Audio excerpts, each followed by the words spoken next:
9 mois après la mort du jeune Noran Rezaï, la police de Montréal a fait le point récemment sur son enquête.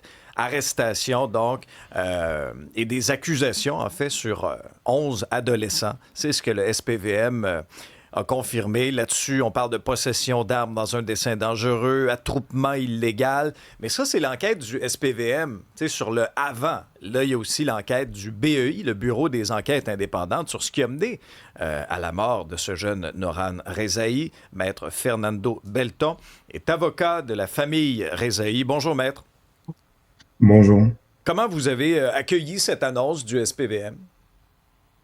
Mais je dirais, on l'accueille de manière mitigée, c'est-à-dire que d'une part, on se demande pourquoi on a fait une conférence de presse, dans le sens que le SPVM savait qu'il pouvait donner aucun détail sur la preuve, qu'on pourrait pas identifier les jeunes, qu'on pourrait pas expliquer plusieurs éléments en raison du processus judiciaire et du fait que ce sont des mineurs qui sont impliqués. Donc, l'annonce, en fait, crée un effet médiatique. Ça associe la mort de Noran à des accusations graves contre des jeunes, sans pour autant répondre à la question centrale pour la famille, c'est-à-dire pourquoi Noran est décédé cette journée-là. Donc, on l'accueille de manière mitigée et rarement, je vous dirais, moi, je pratique le droit criminel depuis 11 ans. J'ai rarement vu autant d'efforts qui sont déployés par un corps de police pour des infractions, en fait, qui ont conduit à aucune blessure physique et que le résultat des gestes qui sont allégués, c'est pas réalisé. C'est la première fois que je vois ça en 11 ans de pratique, je vous dirais. Et comment vous interprétez ça? Ben, je vous dirais que ça laisse une impression. Je pense que je vais faire usage de prudence en sachant que, d'une part, on se rappelle que les personnes visées par les accusations, ils bénéficient de la présomption d'innocence. Je pense que ça va être intéressant de voir quelle est. J'ai pas encore eu accès à la preuve qui a été colligée contre eux. Donc, je me garde une réserve une fois que j'aurai analysé cette preuve-là, bien entendu, de comprendre quelle est la nature de ce qui est allégué. Mais je pense que ça détourne malheureusement le focus autant du public que du service de police sur ce qui, à notre sens, est réellement important, c'est-à-dire quelle était l'information que les policiers qui sont intervenus et le policier en particulier qui a tiré sur Noran Rezaï, quelle était l'information qu'il avait au moment où est-ce que l'intervention se fait.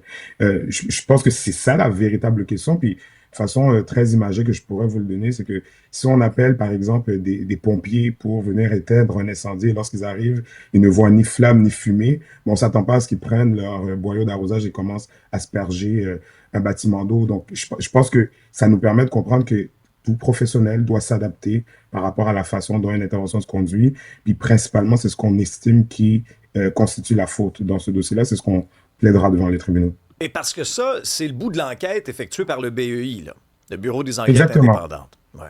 Exactement. Puis, je pense qu'une des choses qui est très dommage aujourd'hui, c'est que la famille, à ce jour, n'a reçu aucune information en lien avec le dossier en particulier. C'est-à-dire, il y a des questions très simples, concrètes, fondamentales, qui devraient être communiquées à la famille. Par exemple, qui sont les policiers impliqués? Quelle information ils avaient avant leur arrivée? Qu'est-ce qu'ils ont vu? Quelles directives ont été données? Pourquoi l'intervention a été menée avec une telle rapidité? Pourquoi on utilisait une arme létale, tandis qu'on sait que les jeunes, puis je tiens à dénoncer le fait que le SPVM, lors de sa conférence de presse, a encore laissé planer un doute sur le fait qu'il y aurait ou non une arme à feu. Et c'est seulement suite aux questions des journalistes que, encore une autre fois, comme ça avait été fait lors de l'intervention du BI, que cette information-là a été encore une autre fois clarifiée. Je trouve que c'est extrêmement dommage. Donc, on doit se poser. Ces questions-là, en fait, sont fondamentales. Puis, j'ose espérer que toutes les ressources qui sont mises pour accuser des jeunes pour des infractions qui n'ont pas, qui ont pas donné lieu à justement des gestes de violence envers quiconque, soient mises de la même façon pour répondre à ces questions fondamentales. En fonction des informations que vous aurez là, au terme de l'enquête du BEI, est-ce que la fameuse poursuite au civil là, de 1,9 million pourrait même être bonifiée? Là? Mais je vous dirais que je pense qu'il faut prendre le temps d'attendre de recevoir les éléments de preuve.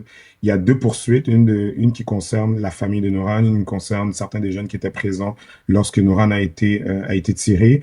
Puis le fait est que ces poursuites visent à compenser les traumas qu'ils ont subis, le fait qu'on estime que l'intervention, elle, était fautive. Puis je dois quand même garder, j'aimerais que le public sache quelque chose que je pense qui est important parce que on parle d'une enquête parallèle du BEI. Le BI, c'est le Bureau des enquêtes indépendantes. Mais il y a un problème dans la façon dont l'enquête parallèle se déroule présentement et dans la façon que toutes les enquêtes parallèles se déroulent. Qu'est-ce que je veux dire par là? C'est que on va demander à des témoins qui étaient présents sur les lieux de collaborer avec le BI. Et le BI va prendre l'entièreté de son dossier d'enquête et le remettre à un autre corps de police qui possiblement va déposer des accusations contre ces mêmes personnes-là qui agissent à titre de témoins. Ben, vous voyez le problème, M. Dubé, mais ça entrave la recherche de la vérité.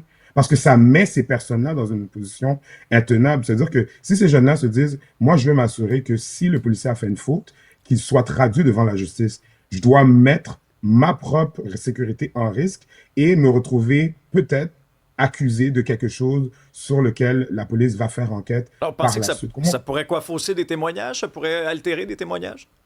Ben, c'est-à-dire, M. Dubé, il y a des principes de droit qui existent dans notre société, notamment le droit criminel, le droit à ne pas s'auto-incriminer, le fait qu'un témoignage, justement, rendu dans un tel contexte. Puis moi c'est ce que je dis, c'est que si on parle d'enquête parallèle, le terme est peut-être mal choisi. C'est-à-dire que le BEI, concrètement, toute la preuve qui a été recueillie a été remise au SPVM.